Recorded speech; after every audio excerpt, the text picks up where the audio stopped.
इसलिए नारद जी ने देखा एक सुंदर सा नगर है और उस नगर में राजा है और राजा की एक पुत्री का नाम है विश्वमोहिनी। विश्वमोहिनी का विवाह रखा गया है, स्वयंवर रखा गया है। और नारद जी ने देखा, अरे इतना सुंदर नगर, इतना सुंदर नगर है। नगर में प्रवेश करते हैं, नगर की सुंदरता देखकर आश्चर्यचकित हो जाते हैं। और चकित होकर जब देखा, अंदर प्रवेश किया, तो उस नगर के राजा ने अपनी बेटी का हाथ दिखाया, विश्वमोहिनी का। तो विश्वमोहिनी को देखकर, उनकी हाथों की रेखा देखकर मन में भाव आया कि मैंने काम को हरा दिया है, क्यों ना मैं भी अब विवाह कर लूं। अब मैंने इतना बड़ा काम कर दिया है, कामदेव को हरा दिया है, इतना बड़ा काम कर दिया है, अब क्यों ना मैं भी विवाह कर लूं। अब मेरी भी उम्र आ गई है विवाह करने। तो इसलिए अब नारद जी के मन में आया है कि मैं भी विवाह करूंगा। और किससे करूंगा?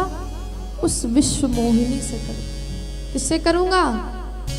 जोर से बोलिए, विश्वमोहिनी से। अरे विश्वमोहिनी इतनी सुंदर थी, इतनी सुंदर थी, लग रहा था साक्षात महालक्ष्मी पधारी, बड़ी सुंदर। तो नारद जी के मन में आया कि हम भी घर बसा लेते हैं। और अब स्वयंवर में जाने से पहले वो भगवान श्री विष्णु जी के पास गए। उन्होंने सोचा कि जो विश्वमोहिनी बड़ी सुंदर है और इतनी सुंदर नारी मुझ जैसे बाबा जी से थोड़ी ना विवाह करेंगे।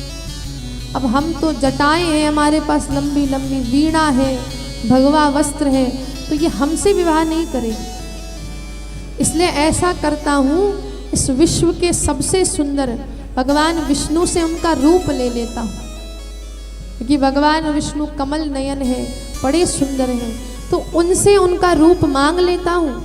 और वो तो मेरे कर्ता धर्ता है, मेरे स्वामी हैं, तो मुझको तो प्रदान कर ही देंगे। इसलिए अब नारद जी जा रहे हैं भगवान विष्णु के पास और भगवान विष्णु से कहते हैं कि हे प्रभु, मेरे मन में एक भाव है और वो भाव तभी पूर्ण हो सकता है जब आप अपना स्वरूप मुझे दे दोगे। और एक बहुत सुंदर चौपाई नारद जी गा रहे हैं, आप भी गाइए। जेहि विधि नाथ होय हित मोरा। कहते हैं कि हे प्रभु, जैसे मेरा हित हो आप वो करिए। तो कह रहे हैं नारद जी, जेहि विधि होय नाथ हित मोरा।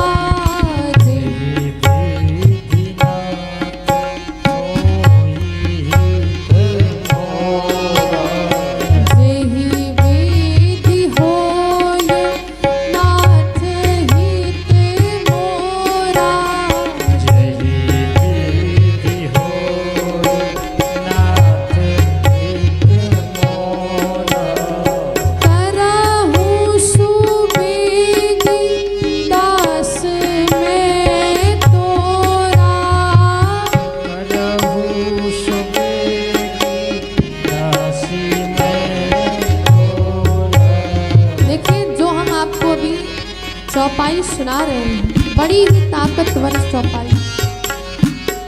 और इस चौपाई में यही वर्णन आया है, हे प्रभु, आप जैसा मेरा हित करना चाहते हो आप करो। और आपसे, आप जितने भी यहाँ पर माताएं बंधु जितने भी बैठे हैं, उनसे मेरा यही निवेदन है कि जब भी भगवान के मंदिर आप जाएं तो इस चौपाई को बोलिए और कहिए, भगवान के सामने जब जाएं तो कहे, प्रभु मुझे कुछ चाहिए नहीं, मुझे कुछ नहीं चाहिए, बस आपकी कृपा चाहिए। आप जैसा करना चाहो वैसा कराओ। तो मेरे साथ आप सब गाओ और कहो, जेहि विधि नाथ होय हित मोरा। सभी गाइए।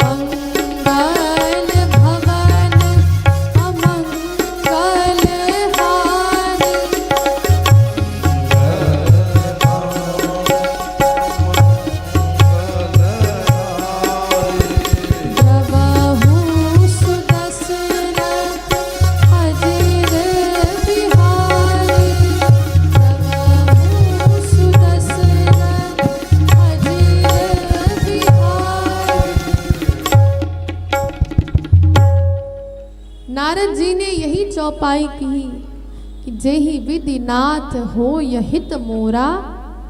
आगे करहूं सुबेगी दास में तोरा। हे प्रभु मैं आपका दास हूँ, चाहता हूँ बस आप मेरे लिए जो हितकारी हो वो कार्य करिए। और मेरा देखिए आपसे यही कहना है कि भगवान के सामने जब जाइए तो कुछ मांगिए मत। अरे प्रभु पैसा दे दो, बंगला दे दो, गाड़ी दे दो, ये दे दो, वो दे दो, ये सब मत मांगो। भगवान से कहो हे प्रभु मैं आपका दास हूँ, आप मेरे स्वामी हो और आप जो करोगे मेरा हित ही करोगे। इसलिए भगवान से ये मांगो जेहि विधि होय नाथ हित मोरा। जैसा मेरा हित हो आप वैसा करो, क्योंकि मैं कोई अनाथ नहीं हूँ, मेरे तो स्वामी स्वयं आप हो, मैं आपका दास हूँ। और अगर मेरा कोई काम बिगड़ेगा तो सारी दुनिया कहेगी अरे ये इसके स्वामी थे, इसका काम बिगड़ गया, तो आपकी ही नाक जाएगी, आपकी इज्जत जाएगी। प्रभु आप ही संभालो। इसलिए ये चौपाई आप अवश्य जब भी भगवान के समक्ष जाएं तो इस चौपाई को ज़रूर गुनगुनाइएगा और भगवान आपकी अवश्य सुने।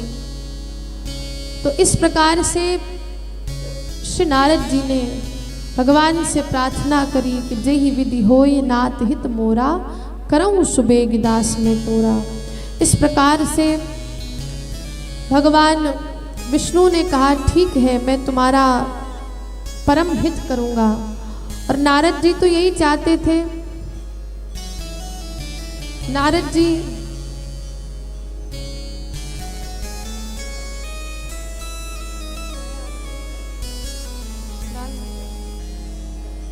बोलिए शंकर भगवान की जय हो। देखिए आज हमारी कथा में आदरणीय रामविलास अवस्थी जी पधारे हैं। जब हमारी नरवल में कथा हुई थी तो यही परीक्षित बने थे और बड़े भाव से कथा भी श्रवण करते हैं, तो इनका खूब खूब स्वागत है।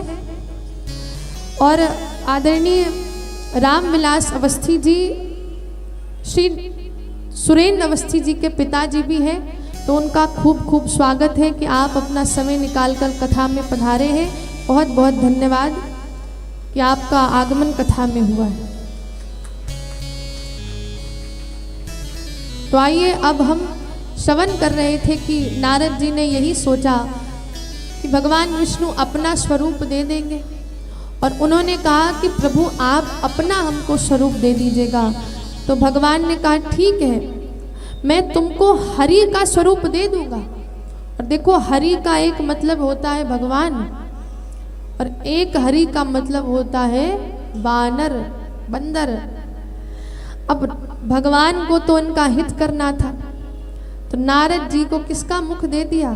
वानर का मुख दे दिया। पर भगवान चाहते थे कि देखो मेरे भक्त की इज्जत भी ना जाए और ये समझ भी जाए, तो इसलिए ये जो बानर का मुख था ये सिर्फ उस विश्व मोहिनी को पता था, दिख रहा था। ये बानर का मुख सिर्फ भगवान को दिख रहा था और जो दो गण भगवान शिव के उस स्वयंवर में उपस्थित थे उन्हीं को ही नारद जी का जो बानर का स्वरूप है वो नजर आ रहा था।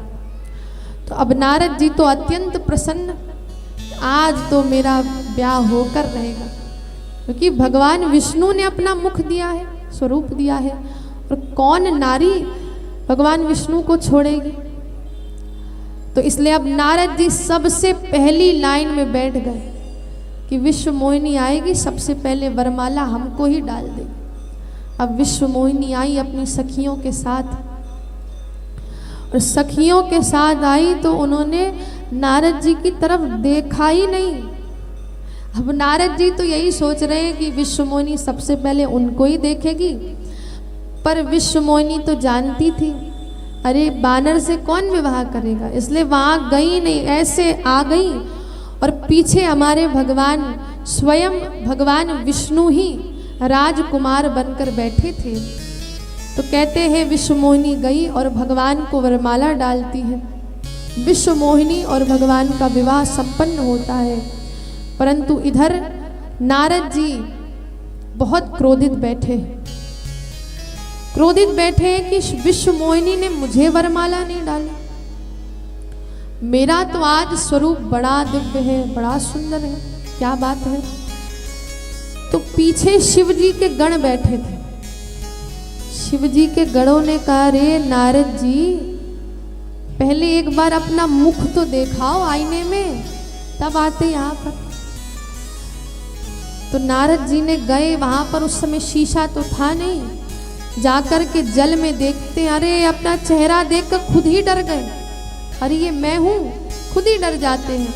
और उसी समय भगवान विष्णु पर इतना क्रोधित हुए कि भगवान विष्णु को श्राप देने के लिए व्याकुल हो गए कि आज इस विष्णु को मैं श्राप देकर रहूंगा। आज क्रोध में है, आज भक्त क्रोध में है। और भगवान विष्णु उसी समय आते हैं, एक तरफ लक्ष्मी जी हैं और एक तरफ वही विश्व मोहिनी। अब नारद जी कहते, समझ गया मैं आपको, आप कितने बड़े वाले हो, समझ गया मैं सब आपकी चालें, कि आपने मुझे बानर का मुख इसलिए दिया है कि मेरा विवाह उससे ना हो सके और आप उस विश्व मोहिनी से विवाह कर लो। मैं आपकी सारी चालों को जान गया प्रभु, आप सच में सबको ठगते हो। आपने जैसे कि राजा बलि को ठगा था, बामन रूप बनाकर आए थे, उनको ठगा था, और आज मुझको एक नारी के लिए ठगने आ गए। प्रभु शर्म नहीं आई आपको? भगवान सुन रहे हैं। भगवान वैसे किसी की सुनते नहीं, आपको एक बात बताओ, पर भक्त अगर कुछ भी कहता है, गाली भी दे देता है, तो भगवान सुन लेते हैं। ये भक्तों का प्रताप है, ये भक्ति की महिमा है,